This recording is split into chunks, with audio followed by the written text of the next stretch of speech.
بسم اللہ الرحمن الرحیم۔ کسی خاتون نے پوچھا ہے جی اگر ایام میں 3 دن بلیڈنگ ہو اور پھر ایک دن کے لیے بلیڈنگ رک جائے اور پھر دوبارہ بلیڈنگ شروع ہو جائے تو کیا کرنا چاہیے، اور جو بیچ میں ایک دن بلیڈنگ رکی اس میں روزہ رکھ سکتے ہیں؟ نہیں جی، روزہ نہیں رکھ سکتے۔ اس کو طہر متخلل کہتے ہیں کہ متخلل تخلل بین الدمین، دو خونوں کے درمیان جو وقتی طور پر پاکی کے ایام ہوتے ہیں وہ پاکی نہیں ہوتی، وہ حیض ہی میں شمار ہوگا اس کا، تو اس لیے اس میں آپ روزہ نہیں رکھ سکتے۔ جو لوگ اپنی داڑھی کو کالا کرتے ہیں کیا ان کا حشر فرعون کے ساتھ ہوگا؟ فرعون کے ساتھ حشر پہ تو میں نے کوئی حدیث نہیں پڑھی ہے، البتہ نبی صلی اللہ علیہ وسلم کی صحیح حدیث ہے اجتنبوا السواد۔ آپ نے فرمایا کہ داڑھی کو رنگ لگاؤ لیکن سیاہ رنگ مت لگاؤ، داڑھی کو یا بالوں کو، سر کے بالوں کو کلر لگاؤ، یعنی رنگ لگاؤ، جو مہندی وغیرہ ہوتی ہے کوئی بھی کلر لگا سکتے ہیں، لیکن نبی نے سیاہ کلر سے منع کیا ہے۔ اب سیاہ کلر میں جو ہے یہ سیاہ بھی داخل ہے اور ڈارک براؤن جو دیکھنے میں سیاہ لگے وہ بھی داخل ہے۔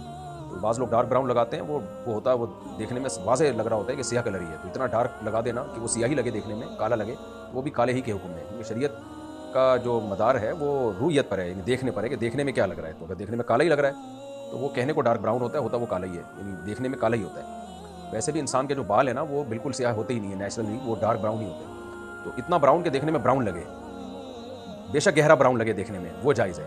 تو دیکھنے میں ڈارک براؤن لگے لیکن لگے براؤن ہی، تو وہ جائز ہے، لیکن دیکھنے میں جو کالا لگے چاہے وہ ڈارک براؤن ہی کیوں نہ ہو، دیکھنے میں اگر کالا لگ رہا ہے تو وہ بھی کالے ہی کے حکم میں ہے۔ البتہ بعض دفعہ یہ ہوتا ہے کہ کچھ لوگوں کے چند بال داڑھی کے یا سر کے سفید ہوتے ہیں، تو اس میں وہ اگر لائٹ براؤن بھی لگائیں نا تو وہ دیکھنے میں کالے لگتے ہیں، وہ کالے اس لیے نہیں لگتے کہ کلر کی وجہ سے، وہ اس لیے کہ کالے بالوں میں چھپ جاتے ہیں وہ، تو وہ ایک الگ بات ہے، وہ جائز ہے۔ تو خلاصہ یہ نکلا کہ اتنا براؤن کلر لگایا جائے کہ وہ کلر جو ہے لگے کہ یہ بلیک نہیں ہے، دیکھنے والے کو کنفیوژن نہ ہو، اس میں صاف لگ رہا ہو کہ بھئی یہ بلیک نہیں ہے، تو ایسا کلر لگا دینا جس میں دیکھنے والا یہ سمجھے کہ یار یہ تو بلیک لگا کے گھوم رہا ہے، وہ کلر ٹھیک نہیں ہے، باقی ناجائز ہے، حدیث میں منع کیا ہے۔ ہاں یہ ضرور ہے کہ 40 سال، یعنی اس کی جو علت علماء نے بیان کی ہے کہ سفید بالوں کو کالا کرنا ممنوع کیوں ہے، اس لیے کہ تغییر خلق اللہ، اللہ کی تخلیق کو آپ بگاڑ رہے ہیں، اللہ تعالیٰ آپ کو بوڑھا کر رہا ہے، آپ بالوں کو کالا کولا لگا کے گھوم رہے ہیں آپ، تو جو ہیں وہی نظر آنے چاہیے آپ، تو اس لیے علماء نے یہ بیان کیا ہے کہ 40 سال سے پہلے اگر کسی کے بال سفید ہو جائیں تو وہ کالے بھی کیے جا سکتے ہیں۔ اس کی وجہ یہ ہے کہ وہ بڑھاپے کی وجہ سے نہیں، وہ کسی بیماری کی وجہ سے، اور اس میں مقصد بڑھاپا چھپانا نہیں ہوتا، اس کا مقصد تو بیماری کو دور کرنا ہوتا ہے، تو وہ 40 سال سے پہلے لگانے کی گنجائش ہے کالا کلر بھی، لیکن 40 سال کے بعد کالا رنگ لگانے کی اجازت نہیں ہے، کالا یا جو کالے جیسا ہو۔ ہاں اس میں بھی البتہ مستثنیٰ ہیں وہ لوگ جو جہاد کر رہے ہوں، دشمن پہ روب ڈالنا انہوں نے، تو ان کے لیے بھی گنجائش ہے کالا رنگ لگانے کی، جیسے ریشم پہننے کی اجازت ہے میدان جنگ میں، اس سے جنگ میں جو ہے تلوار کا کہتے ہیں اثر کم ہوتا ہے، تو ایسی ضرورت کے موقع پر کالا رنگ لگانے کی اجازت ہوگی۔ یہ کسی خاتون کی عمر 40 سال سے زیادہ ہو گئی، اب ان کے لیے رشتوں میں پرابلم ہو رہی ہے، تو رشتوں کی پرابلم ایک واقعی بہت بڑی پرابلم ہے، اس سے بڑے مسائل ہوتے ہیں، گناہ میں پڑنے کا خطرہ ہوتا ہے، تو ایسی خاتون کے لیے بھی 40 سال کے بعد کالے کلر کی گنجائش ہوگی۔ اگر حق مہر 20 تولہ سونا ہو، 6 تولہ معجل اور 14 تولہ غیر معجل، تو کیا اس پر بھی زکوٰۃ ہوگی؟ دیکھیں جو مہر شوہر کے ذمہ لازم ہو اور شوہر کا اس مہر کو ادا کرنے کا ارادہ ہو، اس کے لیے وہ رقم جمع کر رہا ہو، تو وہ مہر پر شوہر پر پھر زکوٰۃ نہیں ہوتی، بلکہ وہ شوہر کا جو نصاب ہے اس سے اس مہر کو مائنس کر کے شوہر پر زکوٰۃ لازم ہوگی، کیونکہ وہ مہر تو بیوی کو دینا ہے اس نے۔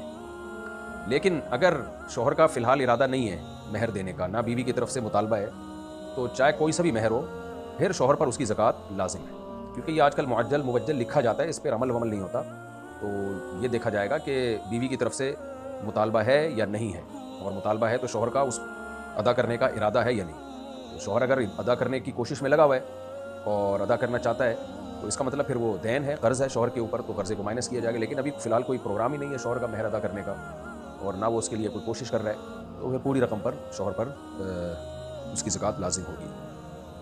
اگر کسی شخص نے غصے میں اپنی بیوی کے کہنے پر 3 طلاق ایک ساتھ دے دی، مگر اس کے بعد 7-8 سال سے ایک ساتھ رہ رہے ہیں میاں بیوی کی طرح، اور ایسا کم علمی کی وجہ سے ہوا، تو کیا کرنا چاہیے؟ توبہ استغفار کرنی چاہیے، بہت بڑا جرم ہوا ان سے، گناہ ہوا، فوراً علیحدگی اختیار کر لیں اب، اور عورت کی عدت تو پوری ہو چکی ہوگی، 3 طلاقیں بہت پہلے دی ہیں تو ختم ہو گئی عدت 3 مینسز گزرنے کے بعد، لیکن یہ کہ یہ گناہگار ہوں گے، 2 رکعت پڑھ کے اللہ سے گڑگڑا کے معافی مانگے اور فوراً علیحدگی اختیار کر لیں۔ اچھا بھائی،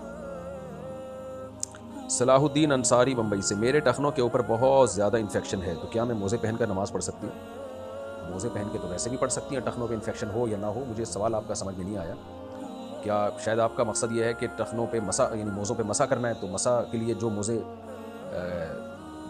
جن موزوں پر مسا شرعاً جائز ہے ویسے موزے آپ پہن سکتی ہیں، چاہے انفیکشن ہو یا نہ ہو تو ان پہ مسا ہو سکتا ہے۔ صلاح الدین انصاری بمبئی سے، اچھا یہ ہو گیا، اچھا یہ سکتا ہوں، یہ خاتون نہیں ہے، یہ آدمی ہے۔ جھوٹا پانی کیا ہوتا ہے؟ اسلام میں جھوٹا پانی پینے کا کیا کانسیپٹ ہے؟ جھوٹا پانی تو ڈکشنری میں دیکھیں کیا ہوتا ہے، سب کو پتہ ہے جھوٹا پانی کیا ہوتا ہے۔ ایک آدمی نے پانی پیا تو اپنا بچہ دوسرے کو پلا دیا، اٹ از کالڈ جھوٹا پانی، اردو میں اسی کو جھوٹا پانی کہتے ہیں۔ اچھا باقی اس کا کیا کانسیپٹ ہے؟ اسلام میں یہ کانسیپٹ ہے کہ جائز ہے جھوٹا پینا، نبی صلی اللہ علیہ وسلم نے صحابہ کا جھوٹا پیا ہے، صحابہ نے نبی کا جھوٹا پیا ہے۔ باقی اگر کسی کو کسی سے گھن آ رہی ہے، نہیں پینا چاہتا تو نہ پیے، یا کسی کو بھی بیماری ہے، آپ کو ڈر لگ رہا ہے کہ اس کا جھوٹا پیوں گا تو بیماری لگنے کا خطرہ ہے تو نہ پئیں آپ، اور شریعت میں جائز ہے۔ اور یہ اس کا تعلق اس سے بھی ہے کہ آپ اپنے ریلیٹیو کا جھوٹا تو پی لیتے ہو، اپنے بچوں کا، میاں بیوی ایک دوسرے کا جھوٹا پی لیتے ہیں، ماں باپ اولاد کا جھوٹا پی لیتے ہیں، اولاد ماں باپ کا جھوٹا، کیونکہ سب گھر میں ایک ساتھ رہتے ہیں، سب کو سب کے دانتوں کی رپورٹیں پتہ ہوتی ہیں۔ لیکن جب ایک اجتماعی نظم میں کہیں ہوتے ہیں تو پتہ نہیں کس کس طریقے کے لوگ آ رہے ہوتے ہیں، کوئی گٹکے کھانے والا، کوئی نسوار کھانے والا، کوئی پتہ نہیں دانتوں کو صاف کرتا بھی ہے، 6 مہینے دانت نہیں صاف کیے ہوتے، تو وہاں پر انسان کو بہت کراہیت آتی ہے کسی کا جھوٹا پیتے ہوئے۔ تو ایسے موقع پہ جب آپ پانی پئیں تو گلاس میں بچائیں ہی نہیں، اگلے کو آزمائش میں نہ ڈالیں، پورا پانی پی کے یا جو بچ گیا اس کو پھینک دیں، کیونکہ ہو سکتا ہے سامنے والے کو آپ کے جھوٹے سے یا آپ کو سامنے والے کے جھوٹے سے تکلیف ہو۔ تو آج کل لوگوں میں صفائی دانتوں کی بہت کچھ لوگ کرتے بھی ہیں لیکن بہت سے نہیں بھی کرتے، پھر انسان کو گھن آتی ہے ان کا جھوٹا پیتے ہوئے۔ بہرحال شریعت میں جائز ہے، اس میں کوئی شرعی طور پہ قباحت نہیں ہے، میڈیکلی وہ پھر ڈاکٹر بتائیں گے آپ کو۔ اچھا بھائی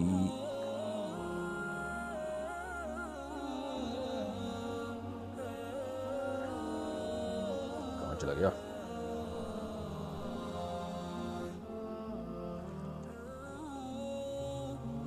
میں نے دوسری شادی کی ہے تو مجھے پہلی بیوی کہہ رہی ہے کہ آپ مجھ سے آزاد ہو، اب میں پہلی بیوی کا حق کیسے ادا کروں؟ بیوی جب کہہ دینا کہ آپ مجھ سے آزاد ہو تو اس سے کچھ نہیں ہوتا، آزاد تو بیوی ہوتی ہے جب شوہر اس کو ڈیورس دیتا ہے، باقی آپ اس کا حق ادا کریں۔ جب دوسری شادی ہوتی ہے تو جھگڑے مگڑے ہونا تو ایک نیچرل ہے، تھوڑا سا برداشت کریں۔ پہلی بیوی کا حق کیسے ادا کروں؟ آپ جائیں اس کے پاس باریاں دیں اس کی، اگر وہ نہیں چاہتی اپنے پاس لانا آپ کو تو شرن گناہگار ہوگی، لیکن بہرحال اس میں کمپرومائز کا راستہ اختیار کرنا چاہیے۔ اگر وہ کچھ وقت الگ رہنا چاہتی ہے تو تھوڑے دن کے لیے اس کو الگ رکھ دیں، آپ نہ دیں اس کی باریاں، نہ جائیں اس کے پاس۔ شرعی حکم ایک الگ چیز ہے اور گھر بسانے کے لیے کچھ اسٹرگل اور اپنے حقوق سے کچھ دستبردار ہونا ایک الگ چیز ہے۔ شرعی طور پر تو آپ 2 شادیاں کریں یا 3 مزید شادیاں کر لیں، 2 مزید شادیاں کر لیں، ٹوٹل 4 کر لیں، تو کسی بیوی کو یہ حق نہیں ہے کہ وہ آپ کو اپنے پاس آنے سے روکے، اگر وہ روکے گی تو گنہگار ہوگی۔ تو لیکن یہ کہ ہماری سوسائٹی میں 2 شادیوں کا رواج نہیں ہے، اگر آپ نے کی ہے تو ایک عورت کو غصہ آنا، غیظ و غضب ایک نیچرل ہوتا ہے، یہ سب فطری چیزیں ہیں، تو اس میں قانون کے بجائے اخلاقیات کو زیادہ فوکس کرنا چاہیے۔ شرعی قانون تو یہی ہے کہ عورت آپ کو نہیں روک سکتی اپنے پاس آنے سے، لیکن اخلاقیات کا تقاضا یہ ہے کہ ایک زخم اس کو لگا ہے تو تھوڑا کمپرومائز کریں، اس کے کچھ مطالبات اگر کچھ کر رہی ہے تو پورے کر لیں۔ وقتی طور پر وہ اس کو آپ سے ایک نفرت سی ہو گئی ہے، وہ نہیں چاہ رہی کہ آپ اس کے پاس جائیں تو فی الحال نہ جائیں آپ، کیونکہ جائیں گے لڑائی ہوگی، جھگڑا ہوگا اور اٹک پٹک ہوگی، بڑے مسائل ہوتے ہیں، تو اس کو ذرا سیاسی طریقے سے اس کو ڈیل کرنا چاہیے۔ ایسے موقع پہ یہ کہنا میرا شرعی حق ہے، تو اس سے شرعی حق تو ہے آپ کا یقیناً، لیکن اس سے معاملہ بگڑ جاتا ہے۔ جب سوسائٹی میں کسی چیز کا رواج نہیں ہوتا تو پھر اس کو دوسرے طریقے سے ٹیکل کرنا پڑتا ہے، اس کو ذرا ٹیکنیکل طریقے سے لے کے چلنا پڑتا ہے، اس میں یہ نہیں کہ میرا حق کیا ہے اور اس کا حق کیا ہے۔ تو تھوڑا اخلاقیات، یعنی آپ کو اب تھوڑا سا دبنا پڑے گا، یعنی آپ کو اب تھوڑا کمپرومائز کرنا پڑے گا، یہ اس طرح سے گھر چل سکتا ہے۔ اور یہ ہوتا ہے چند مہینے میں جا کے حالات انشاءاللہ آپ کے سیٹ ہو جائیں گے، ہوں گے تو پھر بھی نہیں، لیکن بہرحال کافی حد تک سیٹ ہو جائیں گے انشاءاللہ، میری دعا ہے آپ کے ساتھ اللہ کرے سیٹ ہو جائیں گے۔ اچھا میرے بھائی زاہدہ بیگم انڈیا سے، امام مہدی پیدا ہوں گے یا ان کا نزول ہوگا؟ پیدا ہوں گے بھائی، نزول نہیں ہوگا، نزول حضرت عیسیٰ علیہ السلام کا ہوگا آسمان سے، امام مہدی تو پیدا ہوں گے۔ اچھا بھائی، میرے شوہر نے احرام کی حالت میں غلطی سے خوشبو والے صابن سے ہاتھ دھو لیے ہیں، کیا دم واجب ہوگا؟ احرام کی پابندیوں کی مخالفت اگر غلطی سے بھی ہو جائے تو بھی سزا لازم ہوتی ہے، تو اگر غلطی سے انہوں نے اپنے دونوں ہاتھ دھو لیے ہیں، اگر ایک ہاتھ دفعہ دھوئے ہیں تو پھر اس سے دم لازم نہیں ہوتا، صدقہ فطر کے برابر رقم واجب ہوتی ہے، یعنی 2.25 کلو گندم یا اس کی قیمت، تو دیکھ لیں 2.25 کلو گندم کتنے ریال میں آتے ہیں، میرا خیال ہے 2-4 ریال ہی بنتے ہوں گے، تو اتنے ریال صدقہ کر دیں، اگر بار بار یہ عمل ہوا ہے تو پھر دم دینا واجب ہوگا۔ منگنی کے بعد نکاح سے پہلے لڑکا لڑکی کی لڑائی ہوئی، ابھی شادی تو ہونے دیتے، تو لڑکے نے کہا کہ اگر تم نے اپنے کزن سے بات کی تو تمہیں طلاق، اب ان کا نکاح ہے تو کیا نکاح کے بعد طلاق واقع ہو جائے گی؟ نہیں جی، نکاح سے پہلے طلاق نہیں ہوتی، معلق طلاق بھی نہیں ہوتی، معلق طلاق نکاح سے پہلے جب ہوتی ہے جب یوں کہتا کہ اگر میں نے تم سے نکاح کیا اور تم نے فلاں لڑکے سے بات کی تو تمہیں طلاق، تو پھر طلاق ہو جاتی نکاح کے بعد اگر وہ بات کرتی ہے، کہ نکاح سے پہلے صرف اتنا کہہ دیا کہ تم نے فلاں لڑکے سے بات کی تو تمہیں طلاق، تو یہ کلام لغو ہے، اس کی کوئی حیثیت نہیں ہے، نکاح سے معلق کر دیتے نا کہ اگر میں نے نکاح کیا تو پھر ہو جاتی ہے، لیکن اس نے ایسے کوئی الفاظ نہیں کہے، صرف اتنا کہا ہے کہ اگر تم نے اپنے کزن سے بات کی تو تمہیں طلاق دو، جو نکاح ہوا ہی نہیں ہے تو اس لیے اس کلام کی کوئی حیثیت نہیں ہے. ہاں جب بیوی بن جائے پھر اس کے بعد اگر یہ کہتا ہے کہ فلاں سے تم نے بات کی تو تمہیں طلاق، تو پھر اگر وہ بات کرے گی تو ڈیورس ہو جائے گی. اگر کسی شخص کے پاس صرف 5 تولے سونا ہو اور کچھ نہ ہو، نہ نقدی نہ مال تجارت اور نہ کوئی گھر بلکہ سب مشترکہ گھر میں رہتے ہوں، اور اس کے پاس صرف 5 تولے سونا ہی ہو، تو کیا اس کی زکوٰۃ ہوگی؟ 1 روپے بھی اگر اس کے پاس ہے نا 5 تولے سونے کے ساتھ 1 روپیہ، تو بھی اس پر زکوٰۃ لازم ہے. لیکن اگر 1 روپیہ بھی نہیں ہے، جیسے ہوتا نہیں ہے عام طور پر ایسا، لیکن چلیں اگر نہیں ہے صرف سونا ہی سونا ہے، تو پھر 7.5 تولے سے کم پہ زکوٰۃ لازم نہیں ہوتی، تو پھر ایسے شخص پہ زکوٰۃ لازم نہیں ہے. عشاء کے بعد سورہ مزمل اور سورہ آل عمران پڑھنے کی کیا فضیلت ہے؟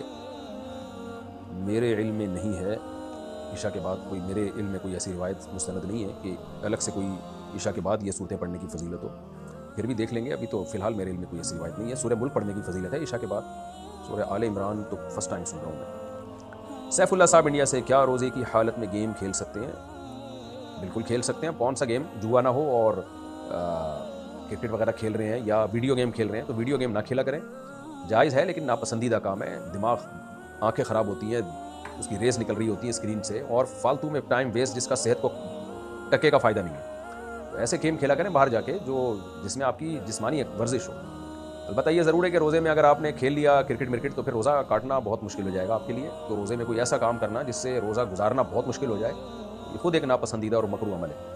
تو لیکن سردیوں کے روزے آسان ہوتے ہیں، عصر کے بعد کھیل سکتے ہیں آپ، اس میں کوئی اتنا مسئلہ نہیں ہوتا، بلکہ اچھا ہوتا ہے اور زیادہ اسٹیمنا بنتا ہے. لیکن گیم کھیلیں تو وہ جو فزیکل، جس میں ایکٹیویٹی ہو آپ کی، فٹ بال ہے، ہاکی ہے، کرکٹ ہے، اس طرح کے کھیل کھیلیں. کرکٹ بھی نہ کھیلیں تو اچھا ہے، فٹ بال کھیلا کریں. جو لوگ فٹ بال کھیلتے ہیں ایسا زبردست اسٹیمنا بنتا ہے کہ اپنے دشمنوں کو فٹ بال بنا سکتے ہیں جب چاہے وہ. کیا ناپاک کپڑوں میں قرآن پڑھ سکتے ہیں؟ اگر کپڑے پر بچے وغیرہ کا پیشاب لگا ہو، اگر بچے کا پیشاب سوکھ گیا ہے اور بدبو بھی نہیں آ رہی تو قرآن پڑھ تو سکتے ہیں، لیکن یہ ناپسندیدہ ہے. پاک کپڑوں میں قرآن پڑھنا چاہیے. اور اگر اسمیل آ رہی ہے، بدبو آ رہی ہے تو پھر تو جائز نہیں ہے، کیونکہ قرآن کی واضح بے ادبی ہے کہ آپ اس کی اسمیل آ رہی ہے اور آپ نے قرآن رکھا ہوا ہے، تو یہ بہت بے ادبی ہے. بے ادبی کی اجازت نہیں ہے قرآن مجید کی. اگر اللہ کی راہ میں پیسے دینے کی نیت کی ہو اور نہ دے سکیں تو کیا گناہ ہوگا؟ اگر زیادہ پیسوں کی نیت کی ہو اور کم دے دیں تو بھی گناہ ہوگا. نیت کرنے سے کوئی چیز لازم نہیں ہوتی. اگر نیت کی تھی اور نہیں دیے تو انشاءاللہ کوئی گناہ ہوگا نہیں اس سے. لیکن اپنی نیتوں کو پورا کرنا چاہیے، اس سے انسان کا کانفیڈنس خراب ہو جاتا ہے. اگر آپ کسی چیز کا عزم کریں پھر پورا نہ کریں تو ارادے ٹوٹتے ہیں انسان کے، اس سے پھر آپ میں قوت ارادی بہت کمزور ہو جاتی ہے انسان کی. باقی گناہ نہیں ہے. روزے کی حالت میں گردن پر کیا وکس لگا سکتے ہیں؟ جی لگا سکتے ہیں. سید فیضان صاحب کہتے ہیں، اچھا یہ جو نیت کے بارے میں کسی نے پوچھا تھا نا، حدیث میں آتا ہے جب کوئی کسی اچھے عمل کی نیت کرتا ہے تو اللہ ثواب لکھ لیتے ہیں. پھر عمل کرے گا تو الگ سے ثواب ملے گا، نہیں کرے گا تو بھی گناہ نہیں ملے گا. تو یہ جو آپ نے زیادہ پیسوں کی نیت کی تھی نا، اس نیت پہ بھی اللہ نے ثواب تو لکھ ہی دیا تھا، یعنی نیت کا ثواب. باقی جب صدقہ دیا ہے تو بے شک تھوڑا دے دیا، اس کا الگ ثواب ملے گا. سید فیضان صاحب کہتے ہیں، پیدائش کے بعد بچے میں زندگی کے اثرات ہوں اور پھر فوراً انتقال ہو جائے تو اس بچے کا کیا حکم ہے؟ اس بچے کا حکم یہ ہے کہ اس کا نام رکھا جائے گا، اس کو غسل اور کفن دیا جائے گا، نماز جنازہ پڑھی جائے گی. جو بھی بچہ پیدا ہوتا ہے اور پیدا ہوتے ہوئے اس میں زندگی کے اثرات ہوں تو اس بچے کے وہی سارے حکام ہیں جو بڑوں کے ہیں، غسل، کفن، نماز جنازہ، اور نام بھی رکھا جائے گا. تصویر والی شرٹ میں قرآن مجید پڑھ سکتے ہیں یا نہیں؟ پڑھ تو سکتے ہیں لیکن مکروہ ناپسندیدہ عمل ہے، کیونکہ جاندار کے چہرے کی تصویر اسلام میں حرام ہے، ناجائز ہے. نبی صلی اللہ علیہ وسلم نے فرمایا، ان الملائکۃ لا تدخل بیتا فیہا صورۃ حیوان او انسان، کما قال صلی اللہ علیہ وسلم. جس گھر میں انسان یا جانور کی شکل ہو وہاں فرشتے نہیں آتے ہیں رحمت کے. ایک وحشت بھی ہوتی ہے، آپ دیکھیں جن گھروں میں تصویریں ہوتی ہیں نا، لگ رہا ہوتا ہے کہ عجیب سی وحشت اس میں. تو ہم جب کبھی کسی عیسائی وغیرہ کے چرچ جاتے ہیں وزٹ کے لیے، دیکھنے کے لیے، تو وہاں انہوں نے تصویریں لگائی ہوئی ہوتی ہیں، ایک الگ سی وحشت ہوتی ہے. آپ دیکھیں مسجد میں کتنا نور ہوتا ہے کہ تصویریں نہیں ہوتی مسجد میں. آپ جب ہندوؤں کے عبادت خانوں میں جائیں، عیسائیوں کے عبادت خانوں میں جائیں، آپ کو ایک الگ سے وحشت ہوتی ہے، کیونکہ پتلے بنے ہوئے ہوتے ہیں، مجسمے بنے ہوئے ہوتے ہیں. اس لیے اسلام نے جاندار کے چہرے کی تصویر سے منع کیا. ہاں ضرورت ایک الگ چیز ہے، ضرورت کے وقت تصویر کی اجازت ہے، لیکن بلا ضرورت جائز نہیں ہے. تو اگر شرٹ پہ تصویر بنی ہوئی ہے، قرآن پڑھ تو سکتے ہیں، کوئی گناہ نہیں ہے، لیکن اس تصویر کو بہرحال مٹانا واجب ہے اور بے برکتی کا بہرحال وہ ذریعہ بنے گی. اگر محلے والے کچھ کھانے کی چیز بھیجیں اور پتہ نہ ہو کہ ان کی کمائی حلال ہے یا حرام تو کیا کریں؟ کھا لیں. اتنا تفتیش کی شریعت نے اجازت نہیں دی ہے کہ آپ لوگوں سے ان کی کمائیاں پوچھتے رہیں. ہاں جس کی کمائی کا پہلے سے پتہ چل جائے کہ ٹوٹلی حرام کماتا ہے، اس سے اوائڈ کریں. جب تک پتہ نہیں ہے تو شریعت نے ہمیں تفتیش کی اجازت نہیں دی. کیا نماز جنازہ وضو کے بغیر ہو سکتی ہے؟ نہیں ہو سکتی. اگر کوئی کسی عالم سے سیاسی اختلاف رکھے تو گناہ ہوگا؟ بالکل نہیں ہوگا. عالم سے جو شرعی مسائل ہیں ان میں عالم کی اتباع لازم ہے، واجب ہے. اللہ نے حکم دیا، فاسألوا اہل الذکر ان کنتم لا تعلمون. تم اگر عالم نہیں ہو تو عالم سے پوچھو. ظاہر ہے اس لیے پوچھا جائے گا کہ اس کو فالو بھی کیا جائے گا, تو اس میں تو شرعی مسائل میں عالم کی اتباع لازم ہے. سیاسی چیزوں میں تو ہر ایک کی اپنی رائے ہوتی ہے. اگر آپ کی رائے میں کوئی سیاستدان ٹھیک ہے تو وہ اس کو فالو کیا جا سکتا ہے, تو گناہ نہیں ہے اس میں بعض لوگ بہت زیادہ غلو کرتے ہیں, مبالغہ کرتے ہیں, یہ ٹھیک نہیں ہے.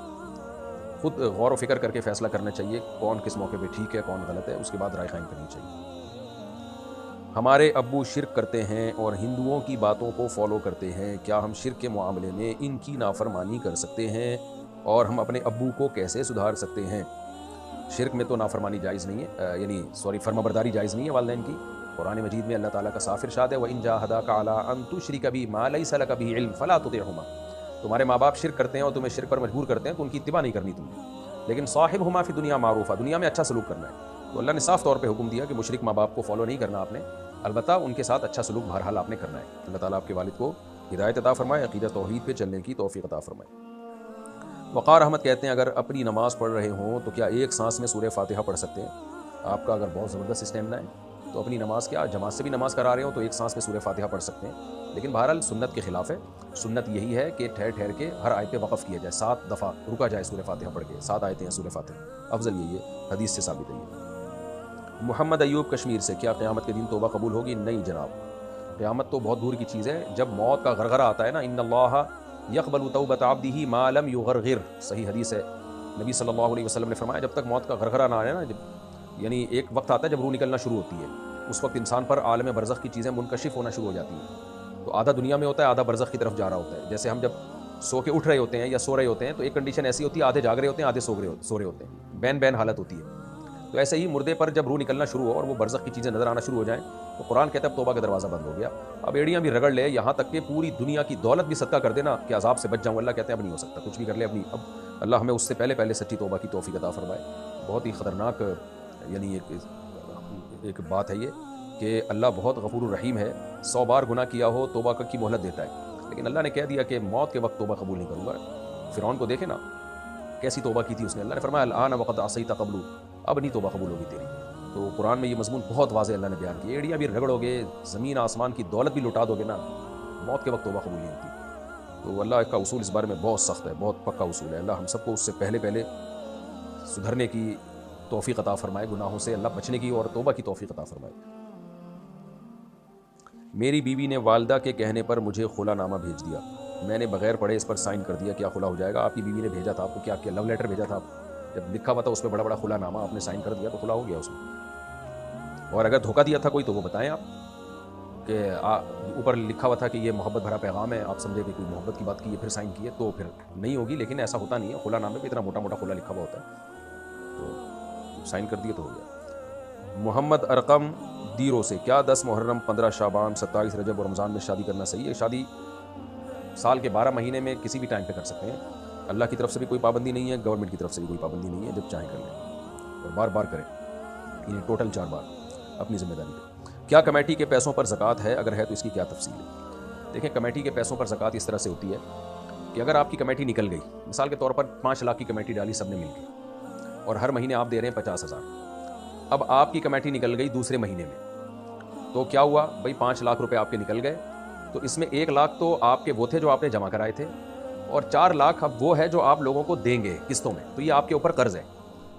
لہذا اب آپ جب بھی زکوٰۃ دیں گے نا سال کے بعد, تو اس میں سے یہ جتنی کمیٹیاں آپ کے ذمے ہیں, یعنی کمیٹیاں آپ نے بھرنی ہیں, وہ سب آپ مائنس کر کے دیں گے. یعنی آپ کے پاس اگر فار ایگزامپل 10 لاکھ روپے کی زکوٰۃ بنتی ہے تو اس میں سے آپ نے 4 لاکھ مائنس کرنے, کیونکہ یہ 4 لاکھ تو آپ نے قسطوں میں دینے ہیں, آپ ایڈوانس میں کمیٹی لے چکے ہو تو یہ قسطوں میں دینے ہیں آپ نے, یہ قرض ہے آپ کے اوپر جو ہر مہینے آپ نے دینا ہے, تو اس قرض کو مائنس کرو گے. لیکن اگر کمیٹی آپ کی نکلی نہیں ہے تو پھر جو ہے جو پیسے آپ کے پاس ہیں آپ نے اس پہ زکوٰۃ دینی ہے. یعنی اس کمیٹی پہ نہیں دینی جو آپ کی فیوچر میں نکلے گی, وہ نہیں, اس پہ نہیں دینی آپ نے. جو پیسے آپ کے پاس ہیں بس آپ نے اس پہ زکوٰۃ دینی ہے, اور جو کمیٹی کی رقم آپ نے ہر مہینے دینی ہے اس کو مائنس نہیں کرنا, کیونکہ شرعاً وہ آپ پر لازم نہیں ہوئی ہے. لازم جب ہوتی ہے جب آپ کی کمیٹی نکل چکی ہو, کیونکہ لوگوں سے جو آپ نے لوگوں نے آپ کو جو اماؤنٹ دیا ہے تو آپ لوگوں کے مقروض ہو جاتے ہو. ابھی تو آپ کی کمیٹی نکلی نہیں ہے, جب نکلی نہیں ہے تو جو قسطیں آپ منتھلی ہر مہینے دو گے وہ شرعاً آپ کے ذمہ لازم نہیں ہوئی ہے. بس اخلاقیات میں آپس میں ایک معاہدہ ہوتا ہے, شریعت میں آپ کے وہ آپ مقروض نہیں بنے. تو خلاصہ یہ کہ کمیٹی اگر نکل چکی ہو تو جتنی کمیٹیاں باقی ہوں اس کو زکوٰۃ کے پیسوں نصاب میں سے, زکوٰۃ کے نصاب میں سے مائنس کیا جائے گا. اور اگر کمیٹی نکلی نہیں ہے آپ کی تو پھر اس کو مائنس نہیں کیا جائے گا. بس یہ ہے. اچھا. حافظ زید انعام دار کرناٹکا، مدرسے کے بچوں کو زکوٰۃ دے سکتے ہیں؟ جی زکوٰۃ دے سکتے ہیں، اگر وہ غریب ہیں تو ان کو مالک بنانا ضروری ہے. اچھا بھائی، زکوٰۃ کے پیسوں میں کسی لڑکی کی شادی میں سامان دے دیں تو کیا یہ جائز ہے؟ جائز ہے، لیکن مالک بنانا ضروری ہے. اس لڑکی کو کوئی بھی سامان خرید کے اس کی ہینڈ اوور کر دیں، ملکیت میں دے دیں. اگر ہاں اس کے جو ہے نا، یا اس کے کسی وکیل کو دے دیں. لڑکی کو بولتے ہیں ہم تمہیں یہ پیسے دینا چاہتے ہیں تو تم اپنی طرف سے کسی کو نمائندہ بنا دو اپنے والدین کو، تو وہ ان کے قبضے میں ہم دے دیں گے، یا تمہارے سسرال میں ہم دے دیں گے. اچھا جی. کیا نماز، اچھا حافظ صاحب، حافظ زید انعام دار، اچھا یہ ہو چکا ہے. کیا نماز سے تھوڑی دیر پہلے سگریٹ پی سکتے ہیں؟ کیا نشے کی حالت میں نماز کے قریب نہ جانے کا جو حکم ہے وہ سگریٹ پر بھی ہوگا؟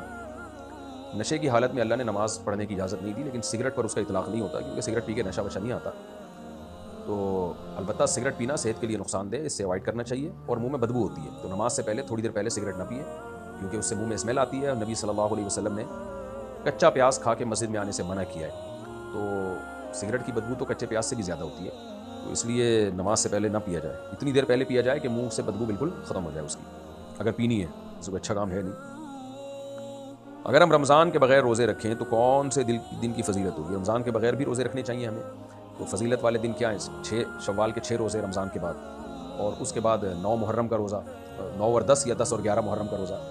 اور 2 روزے کوئی نہیں رکھ سکتا تو خالی 10 کا بھی رکھ سکتا ہے اس زمانے میں. اسی طرح عرفہ کے دن کا روزہ 9 ذی الحجہ جس کہتے ہیں. اسی طرح ایام 20 کے روزے، ایام 20 جو ہے چاند کی 13، 14، 15 تاریخ کا روزہ، یہ ایام 20 کہلاتی ہے. اسی طرح پیر اور جمعرات کا روزہ، یہ سب افضل روزے ہیں. لیکن ایک طریقہ یہ بھی، اگر آپ سے اسپیسیفک خاص دنوں میں نہیں رکھا جا رہا تو پھر ایک سنت یہ بھی ہے کہ حضرت عائشہ فرماتی ہیں رضی اللہ عنہا کہ نبی صلی اللہ علیہ وسلم بعض دفعہ روزے رکھتے تو رکھتے رہتے، بغیر دن کے تعین کے، نہ رکھتے چلے جاتے. ہمیں ایسا لگتا کہ اب کبھی ناغہ ہی نہیں کریں گے، اور جب چھوڑتے تو چھوڑتے چلے جاتے. یعنی روزوں پہ روزے بھی کنٹینیو رکھتے رہتے، پھر جب چھوڑنے پہ آتے تو چھوڑتے رہتے. تو ایسا لگتا کہ اب کبھی روزہ نہیں رکھیں گے. تو بہتر تو یہی ہے کہ دنوں کی تعین سے رکھیں. پیر جمعرات کا روزہ رکھیں، ہر ہفتے 2 روزے رکھنا سنت ہے. اور ایام 20 کے بھی رکھیں، یہ مہینے میں 3 روزے. اور باقی جو مخصوص دنوں کے روزے ہیں، محرم اور ذی الحجہ، یہ بھی رکھنے چاہیے. تو بہتر یہی ہے. نہیں تو پھر جیسے، کیونکہ بعض دفعہ مشکل ہوتا ہے کسی دن، خاص دن میں روزہ رکھنا ہے. اب پیر کے چکر میں روزہ ہی نہیں رکھا جا رہا. بھائی پیر کو کوئی کام پڑ گیا، نہیں روزہ رکھ سکتا، تو بھائی جس دن اللہ توفیق دے رکھ لیں کہ بھائی چلو یار آج میرا روزہ ہوگا. چلو جی. حدیث میں آتا ہے نبی صلی اللہ علیہ وسلم گھر میں آتے تو آپ پوچھتے ہم سیدہ عائشہ سے کچھ کھانے کو ہے؟ وہ فرماتی نہیں ہے. فرماتے چلو پھر ہم نے روزے کی نیت کر لی. تو عبادت کرنی چاہیے، تکلفات میں زیادہ نہیں پڑنا چاہیے. ہم لوگ تکلفات کے چکر میں بعض دفعہ کام ہی چھوڑ دیتے ہیں. تو جیسے تیسے ممکن وہ روزہ رکھیں، بہت بڑی عبادت ہے. اللہ تعالیٰ نے جنتیوں کی جو صفات بیان کی ہیں ان میں روزے کی کثرت کو بھی بیان کیا ہے کہ اہل جنت جو ہے التائبون العابدون الحامدون السائحون، اہل جنت جو ہے وہ کثرت سے روزے بھی رکھتے ہیں. آج کل یہ روزوں والی سنت ہی ختم ہو گئی ہے. میں ایک لڑکے سے بہت محبت کرتی تھی، ہم نے کچھ غلط نہیں کیا، لیکن میں نے اللہ سے وعدہ کیا کہ اگر میں نکاح کروں گی تو اسی لڑکے سے کروں گی ورنہ نہیں کروں گی. اللہ سے وعدہ کرنے کی کیا ضرورت ہے؟ اللہ نے کہا ہے کہ مجھ سے وعدہ کرو. ہمارے گھر والے نکاح نہیں کرا رہے اور وہ لڑکا بھی پیچھے ہٹ گیا، تو کیا میں کسی اور سے نکاح کر سکتی ہوں؟ بالکل کریں، اس وعدے کی کوئی شرعی حیثیت نہیں ہے. تو اللہ نے تو کہا ہے کہ جو بھی مناسب رشتہ لگے وہاں شادی کر لو. تو آپ اللہ سے وہ وعدہ کر رہی ہیں جو اللہ کی مرضی کے خلاف ہے. یہ ایسے ہی ہو گیا کوئی اللہ سے وعدہ کرے میں نماز نہیں پڑھوں گا، تو بھائی یہ کیسا وعدہ ہے؟ تو اللہ میاں نے نبی صلی اللہ علیہ وسلم کی زبان سے یہ کہلوایا ہے اذا خطب الیکم من ترضون دینہ وخلقہ فزوجوہ، جب بھی کوئی مناسب رشتہ آئے تو نکاح کر لو. تو اللہ کے نے تو یہ کہا ہے کہ مناسب رشتہ آئے تو نکاح کر لیں. اب یہ نہیں کر رہا تو جہاں سے مناسب رشتہ آئے نکاح کر لیں. آپ نے بلا وجہ اللہ سے وعدہ کر لیا کہ نہیں اللہ تو نے تو کہا ہے کہ جو مناسب رشتہ ہو نکاح کرو، لیکن میں نہیں کروں گی، میں تجھ سے وعدہ کرتی ہوں ادھر ہی کروں گی. تو یہ وعدہ اللہ کی مرضی کے خلاف والا وعدہ ہے، اس کی کوئی حیثیت نہیں ہے. یہ ایسے جیسے آپ کے ابا کہہ رہے ہیں کہ بیٹا وہاں جا کے وہاں شادی کر لو، آپ کہہ رہی ہیں ابو میں آپ سے وعدہ کرتی ہوں کہ وہاں نہیں کروں گی. ابا کہہ رہا ہے میں کہہ رہا ہوں کر لو، اور تم کہہ رہی ہو میں وعدہ کرتی ہوں. تو اس وعدے کی کوئی حیثیت نہیں ہے. الکوہل والی پرفیوم لگا کر نماز پڑھ سکتے ہیں؟ جی کر سکتے ہیں. یہ والی نہیں ہوتا، الکوہل والا ہوتا ہے. الکوہل والا پرفیوم آج کل اردو میں بھی بیڑا ہی غرق ہوا ہے، مذکر مؤنث کا فرق ہی ختم ہوتا جا رہا ہے اردو میں. اگر مرد عورت کی قدر کرنے والا نہ ہو اور اس کی بیماری کو ڈرامے بازی کہتا ہو تو کیا ایسی عورت کیا کرے؟ ایسی عورت ڈاکٹر سے رپورٹ لے کے دکھا دے. ڈرامے بازی نہیں ہے. دیکھو بی پی تمہاری باتوں کی وجہ سے کتنا ہائی ہوا ہے میرا، شوگر دیکھو کہاں جا رہی ہے. ہر بیماری کو ثابت بھی تو کیا جا سکتا ہے نا. تو آپ کہہ سکتی ہیں کہ کچھ بیماریاں نظر نہیں آتی، محسوس ہوتی ہیں. سر میں درد ہو رہا ہے تو بھائی سر میں درد بھی تو کسی وجہ سے ہوتا ہے نا، بلا وجہ تو نہیں ہوتا. نزلے کی وجہ سے ہوتا ہے یا وہ، اب میں کیا کہہ سکتا ہوں اس میں. یہ رپورٹ پیش کرتے ہیں پھر بھی کہہ رہے ڈرامے بازی ہے، تو پھر لڑیں اس سے. اس کو بولیں ایسی کی تیسی بھائی میرے حقوق ادا کرو. آج کل شادیوں میں لڑکیاں اور عورتیں بہت بیہودہ لباس پہنتی ہیں اور بہت سے رسم و رواج بھی ہوتے ہیں، جس کی وجہ سے مجھے شادی میں جاتے ہوئے ہچکچاہٹ ہوتی ہے۔ مجھے شادی میں جانا چاہیے؟ نہیں جانا چاہیے، بالکل نہیں جانا چاہیے۔ بہت ہی بیہودہ سا ماحول ہے۔ اگر آپ کو نہیں ہے جانے کا شوق تو یہ بہت اچھا شوق ہے۔ جائز ناجائز کی میں بات نہیں کر رہا، لیکن یہ بتا رہا ہوں کہ اگر اس بیہودہ ماحول سے آپ ایوائڈ کریں تو یہ بہت زبردست بات ہو جائے گی، اور واقعی بڑا بیہودہ ماحول ہوتا ہے، انسان پہ اس ماحول کے اثرات پڑتے ہیں۔ غیرت مند لوگوں میں انسان رہتا ہے تو غیرت پیدا ہوتی ہے، حیا سے عاری لوگوں میں رہیں گے تو حیا ختم ہوگی۔ سام خان کلکتہ سے، کیا والد کی چچا کی بیٹی سے شادی کر سکتے ہیں؟ جی ہاں کر سکتے ہیں۔ طارق اقبال تلکن سے، میرے ماموں نے میری والدہ کی وراثت کا حصہ والدہ کی اجازت کے بغیر اپنے نام کرا لیا، اللہ ماموں کو ہدایت دے۔ کیا ان کے لیے وراثت کھانا جائز ہے؟ قرآن و حدیث کی روشنی میں حرام ہے بھائی، جہنم کے انگارے کھا رہے ہیں۔ یا ایھا الذین آمنوا لا یحل لکم ان ترثوا النساء کرہا، قرآن میں سورہ نساء میں صاف ہے کہ ایمان والو، عورت کا مال تمہارے لیے حلال نہیں ہے، زبردستی تم اس کے وارث بن جاؤ، یہ تمہارے لیے حلال نہیں ہے۔ بہت بڑا جرم ہے، توبہ کرنی چاہیے اس سے۔ اور اس میں کئی جرم ہیں۔ نمبر 1، کسی کا مال کھانا، پھر وہ ہو بھی جس کا مال کھا رہے ہیں انسان مسلمان ہے، یہ ایک الگ جرم۔ پھر رشتہ دار ہے، خونی رشتہ ہے بہن بھائیوں کا، یہ رشتہ داری توڑنے کا الگ گناہ ہوگا۔ پھر عورت کا مال کھانا اور الگ گناہ ہے۔ تو یہ ایک جرم میں 4 جرم چھپے ہوئے ہیں، ان کو توبہ کرنی چاہیے۔ کیا تبلیغ اپنے انداز اور اپنے طریقے سے کرنا ٹھیک ہے؟ کیا حضور صلی اللہ علیہ وسلم نے تبلیغ کا طریقہ نہیں سکھایا، جیسے نماز روزے کا طریقہ سکھایا؟ اور اگر سکھایا ہے تو کیا طریقہ ہے، اس کے بارے میں بتا دیں۔ دیکھیں، اسلام مقاصد کو فوکس کرتا ہے، ذرائع کو فوکس نہیں کرتا۔ مقصد ہے لوگوں کو دین پہ لانا۔ اب اس کے لیے ہر دور میں طریقہ چینج ہو سکتا ہے، ہر شخص کے لحاظ سے طریقہ چینج ہو سکتا ہے۔ ابا کو تبلیغ کرنے کا طریقہ الگ ہے، اماں کو الگ ہے، بہن بھائیوں کا الگ ہے، ماتحتوں کا الگ ہے۔ حکومت کے لیے تبلیغ جب عوام کو کرے وہ الگ ہے۔ تو برائی کو ہم نے دنیا سے ختم کرنا ہے، تو اس کے لیے شریعت نے کوئی اسپیسیفک طریقہ نہیں رکھا۔ اس کی مثال ایسے، شریعت نے ہمیں بتایا کہ حج کرنا ہے۔ اب کرنا کیسے ہے؟ جہاز میں جانا ہے، اونٹ پہ جانا ہے، پیدل جانا ہے، یا گھوڑے پہ جانا ہے، گدھے پہ جانا ہے؟ تو یہ بھائی، یا بحری جہاز میں جانا ہے، یہ ہر دور میں جو آپ کے لیے سوٹیبل ہو آپ وہ طریقہ اختیار کریں گے۔ اب کوئی آپ خاص طریقہ پکڑ کے بیٹھ گئے کہ نبی صلی اللہ علیہ وسلم اونٹ پہ گئے تھے تو اونٹ پہ ہی جانا ہے، تو یہ تو بے وقوفی والی بات ہوگی بھائی۔ اس دور میں اونٹ ہی جہاز تھا تو اونٹ پہ گئے، آج کا ہوائی جہاز ہے تو ہم کیوں جائیں اونٹ پہ جب ہوائی جہاز میں جا سکتے ہیں؟ تو اس لیے تبلیغ کے لیے بھی کوئی اسپیسیفک کوئی مخصوص طریقہ نہیں ہے۔ کوئی بھی طریقہ ہو وہ طریقہ اختیار نہ صرف یہ کہ کیا جا سکتا ہے، بلکہ جو بھی سوٹیبل طریقہ اس کسی بھی زمانے میں ہوگا وہ اختیار کرنا فرض ہے۔ الیکٹرانک میڈیا ہو یا کوئی بھی طریقہ ہو، تبلیغ جماعت کا طریقہ ہو، مدارس کا طریقہ ہو، یہ سارے طریقے برحق ہیں۔ تو ان میں سے جو بھی جس کو سوٹیبل لگے وہ اس کو وہ فالو کرے۔ البتہ یہ ضرور ہے کہ شریعت نے کچھ پابندیاں لگائی ہیں کہ ان پابندیوں کے اندر رہتے وہ طریقہ اختیار کرنا ہے۔ نمبر 1، کسی ایسے طریقے سے تبلیغ کرنا جس میں آپ کو گناہ کا ارتکاب کرنا پڑے، یہ جائز نہیں ہے۔ اسی طرح ایسے طریقے سے تبلیغ کرنا جو عام طور پر فاسق اور فاجر لوگوں کا طریقہ ہے وہ بھی ٹھیک نہیں ہے۔ اس سے وہ جو یعنی اس سے لوگوں کے دل میں دین کی اہمیت کم ہو جائے گی۔ اسی طرح بے موقع تبلیغ کرنا یا حکمت اور بصیرت سے خالی تبلیغ کرنا، ایک آدمی غصے میں ہے اور آپ اس کو پھر تبلیغ کرنا شروع کر دو تو وہ تو اسلام کو برا بھلا کہنا شروع کر دے گا۔ یا آپ ہندو کو تبلیغ کر رہے ہو، اس کے بتوں کو گالیاں دینا شروع کر دیں آپ نے، تو وہ تو قرآن کہتا ہے کہ اگر تم ان کو گالیاں دو گے وہ اللہ کو نہ برا بھلا کہنا شروع کر دیں۔ تو کچھ پابندیاں لگائی ہیں کہ اور پابندیوں کا خلاصہ یہی ہے کہ تبلیغ نرم لہجے میں ہونی چاہیے اور حکمت اور مصلحت کے ساتھ ہونی چاہیے۔ بات کو پھینکنا نہیں ہے، بلکہ ایسے طریقے سے پیش کرنا ہے کہ وہ دین کی طرف آ جائے۔ یہ ہے۔